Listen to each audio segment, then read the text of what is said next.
grandfather was raised in Howard, South Dakota, a small town about 70 miles from Sioux Falls.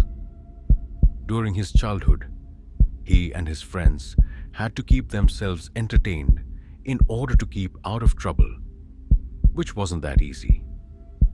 When he was about 8, he and his friends developed an infatuation with the airplane. They would pass the time reading through airplane books, comic books, and playing with toy airplanes. Their imaginations ran wild.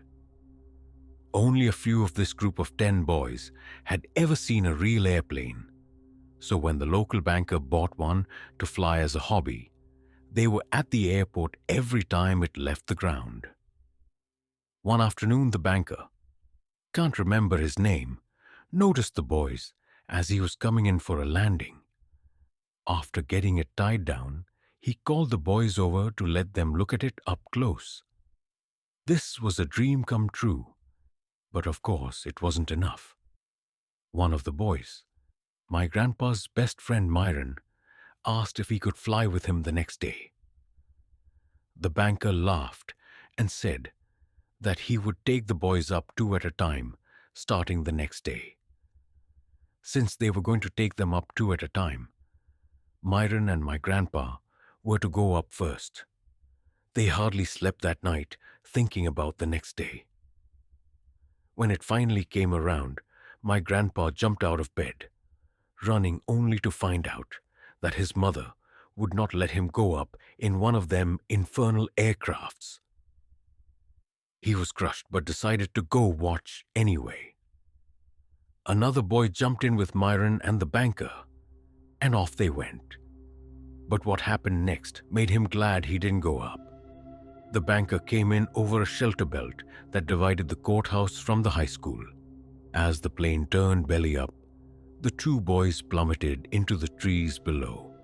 Word quickly spread, and soon the entire town was on the scene. Both boys were presumed dead, but it took the police department a couple hours to find Myron impaled 75 feet up, the trunk of a tree straight through his small frame. Again, my grandpa was crushed. The banker was run out of town, and strange things began to happen in the shelter belt. Reports of glowing trees began to come from many high school students that had to walk through the thick tree belt on the way to school. A few even reported seeing a small boy run into the thick underbrush without any noise. The strangest was yet to come. During World War II, my grandpa joined the Air Force and became a belly gunner on a B-17 bomber. During his tenure on one crew, he claimed 6 major casualties, brought down 6 large aircraft single-handedly.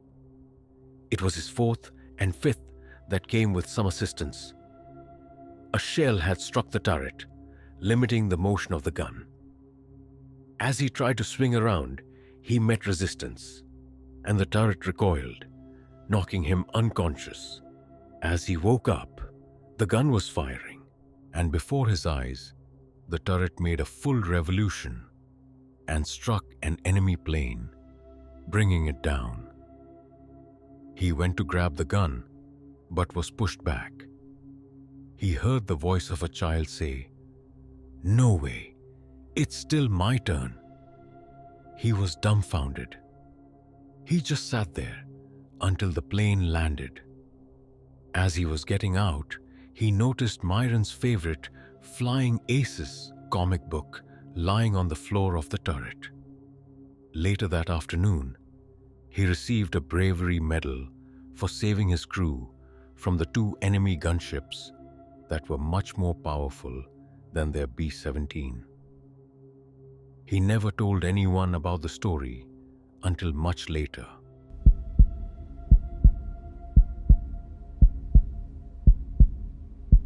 I was living with my boyfriend in Amarillo, Texas, when these things began. After about 3 months, I moved out, and moved in with a good friend.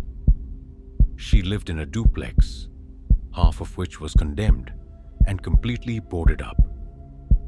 One night, While we were attempting to go to sleep, I asked her if she would mind turning off the radio. She had this annoying habit of sleeping with it on. She said that she slept with it on for a reason, that someone, a homeless person or something, walked up and down the stairs all night on the other half of the duplex, every night, and she couldn't sleep. I didn't believe her and asked her to turn it off. And sure enough, you could hear it perfectly through the wall, creaking with every step. I was pretty scared. A crazy homeless person who walks up and down stairs all night didn't sound too safe to me, but she said that was all he did, and to ignore it. I did for a few nights. We listened every night to see if it was happening again. And every night, right around 9 p.m., it would start. One night, we were home watching TV, and it started banging on the wall as it walked up and down the stairs. We were very scared and called the police, who came out. It stopped immediately, of course, and they said that there was no way anyone could be getting in and out of that side of the house. We did have a closet with a door that led to the other side, but it was boarded up as well.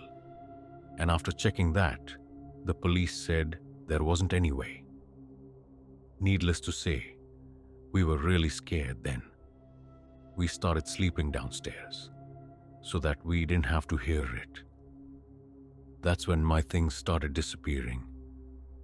It was always things I really needed.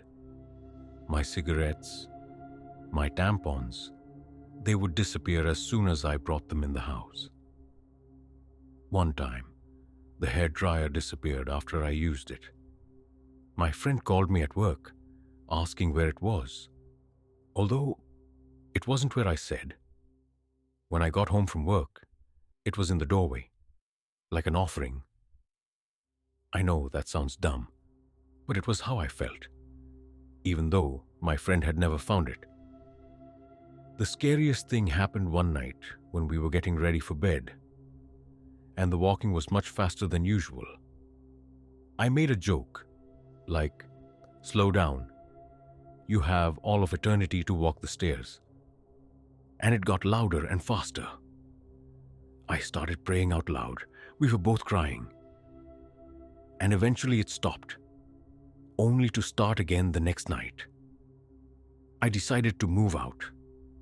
And when I did, I went through the dresser upstairs that was in the closet that had the doorway that went to the other side, in the house that Jack built. Just kidding. All my missing cigarettes and tampons were there, in the bottom drawer.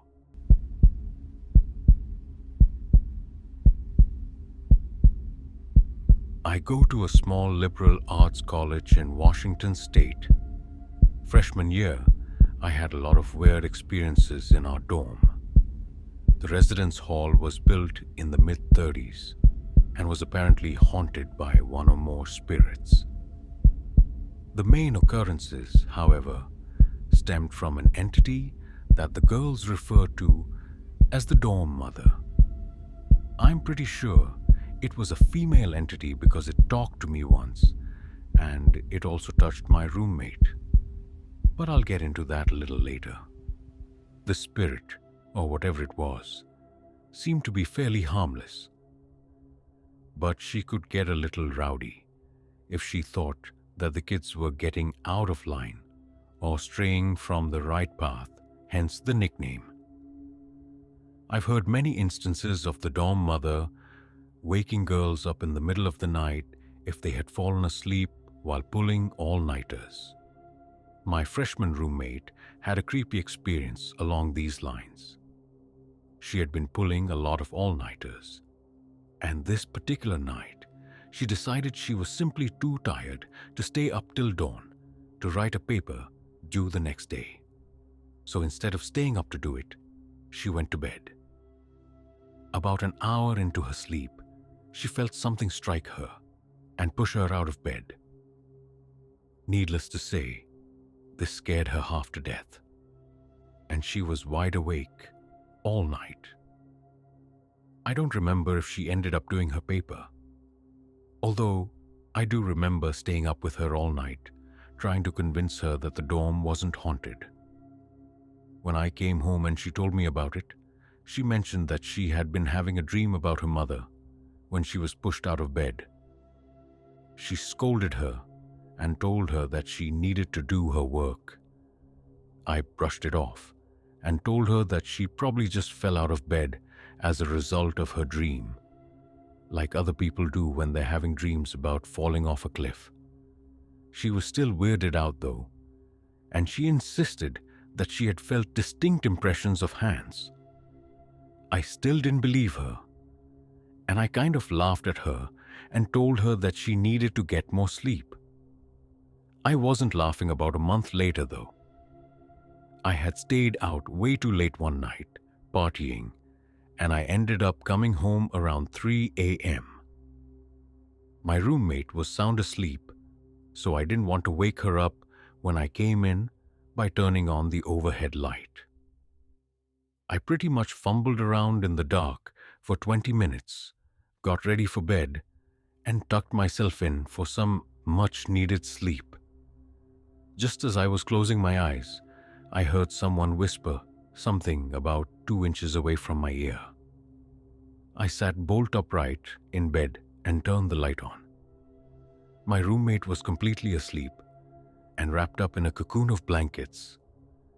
I woke her up and asked her if she had just said something. She was really confused and groggy. She said no, flopped back over, and went back to sleep. It was obvious that she had been completely oblivious to what had just happened. I went to bed and had about the worst night of sleep in my entire life. The only other time that I was really creeped out was when I was sitting in my room, laughing with a friend, and all of the sudden the window started shaking violently, and all the plants we had resting on our window ledge were hurled to the ground. The window was shut, so it was impossible for it to have been the wind. We also don't get any earthquakes in the area, so I really doubt it could be that either. It was really weird, and I have no explanation for it, and it's not for lack of trying. I ended up moving out at semester to go live at a sorority, so I didn't have to put up with anything else for the rest of the year. I don't necessarily know for sure that it was a ghost, but that dorm definitely had a weird feeling. I wasn't sad to move at all, and I'll never live there again.